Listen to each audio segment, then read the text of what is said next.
கூடாதுன்னு சொல்லி ஆண்டவர் சொல்லிருக்கிறோம். மத்தேயு 6:34 வாசிக்கலாங்களா? மத்தேயு 6:34.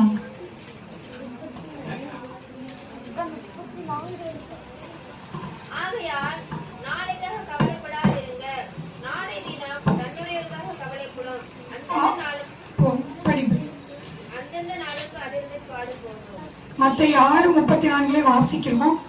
ஆகையால் நாளைக்காக கவலைப்படாதீர்கள் என்று சொல்லி ஆண்டவர் நமக்கு ஒவ்வொருவருக்கும் இந்த வார்த்தையை கொடுக்கிறார். நமக்கு எல்லாருக்குமே என்ன கவலை? நாளை தினத்தை குறித்து தான் கவலை. ஆனா ஆண்டவர் சொல்றாரு, நீங்க நாளை தினத்தை குறித்து கவலைப்படாதீர்கள் என்று சொல்லி. இயேசு கிறிஸ்து கவலைப்படாதீர்கள் என்று சொன்னா நம்ம அதுக்கு அப்படியே கீழ்ப்படியும். நம்ம கவலைப்படாம ஒரு நாள் இருந்து பாருங்க, அற்புதங்கள் ஆண்டவர் செய்யறாரா இல்லையான்னு பாருங்க. அல்லேலூயா. நீங்க நினைக்கலாம் எப்படி கவலைப்படாம இருக்கிறது அப்படின்னு சொல்லி. கர்த்தர் மேல நீங்க நம்பிக்கை வைக்கும் பொழுது நம்மால கவலைப்படாம இருக்க முடியும். அல்லேலூயா.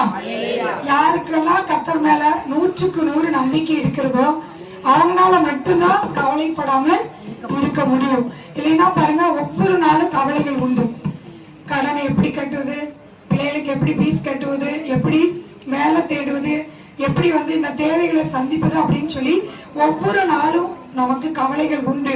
ஆனா ஆண்டவர் சொல்றாரு, நீங்க ஒன்றையும் குறித்து கவலைப்படாமல் அந்தந்த நாளுக்கு அதினதின் பாடு போதும் என்று ஆண்டவர் சொல்லுகிறார். மத்தேயு 6:25 நீங்க வாசிச்சு பார்த்தீங்கன்னா, எண்ணத்தை உண்போம் எண்ணத்தை குடிப்போம் என்று உங்கள் ஜீவனுக்காகவும் எண்ணத்தை உடுப்போம் என்று உங்கள் சரீரத்துக்காகவும் கவலைப்படாதீர்கள் என்று சொல்லுகிறார். ஆகாரத்தை பார்க்கல ஜீவனும் ஆண்டவருடைய சமூகத்துல நம்ம வந்திருக்கிறோம். நம்ம சாப்பிடுகிற ஆகாரத்தை பார்க்கலும் நமக்கு கர்த்தர் கொடுத்த ஜீவன் விசேஷத்தவளா இருக்கிறது. அல்லேலூயா. அதனால பாருங்க, நம்ம கவலை வரும்போது எதை பார்க்க சொல்லி ஆண்டவர் சொல்றாருன்னா, ஆகாயத்து பட்சிகளை பார்க்கணும், காகத்தை பார்க்கணும். காகத்தை எல்லாம் ஆண்டவர் அருமையா போசித்து பிழை போட்டுகிறார். அவைகளையே பிழை போட்டுகிற நம்முடைய தேவன் நம்மை ஆண்டவர் நிச்சயமாக போசிப்பார், நம்மை வழி நடத்துவார், நம்மை உடுத்து வைப்பார்.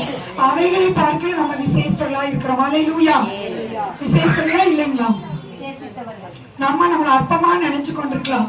ஆனா ஆண்டவர் சொல்றாரு, நான் உண்டாக்கின சகல ஜீவன்களை பார்க்கலாம் நீங்க விசேஷத்தவர்கள் என்று சொல்கிறார். அல்லேலூயா. அதனால பாருங்க, இன்றைக்கு இருந்து நாளைக்கு அடுப்புல போடப்படும் புழுக்கு கூட கர்த்தர் அழகா உடுத்து வைக்கிறார்னா நம்ம உடுத்து வைக்காம இருப்பாராம்? நம்ம எண்ணத்தை உண்போன்னு சொல்லி கவலைப்பட வேண்டாம், எண்ணத்தை குடிப்போன்னு சொல்லி கவலைப்பட வேண்டாம், எப்படி உடுத்துவோன்னு சொல்லி கவலைப்பட வேண்டாம். நாளைக்கு வேலை இருக்குமா இல்லையா, நாளைக்கு தேவன் நம்முடைய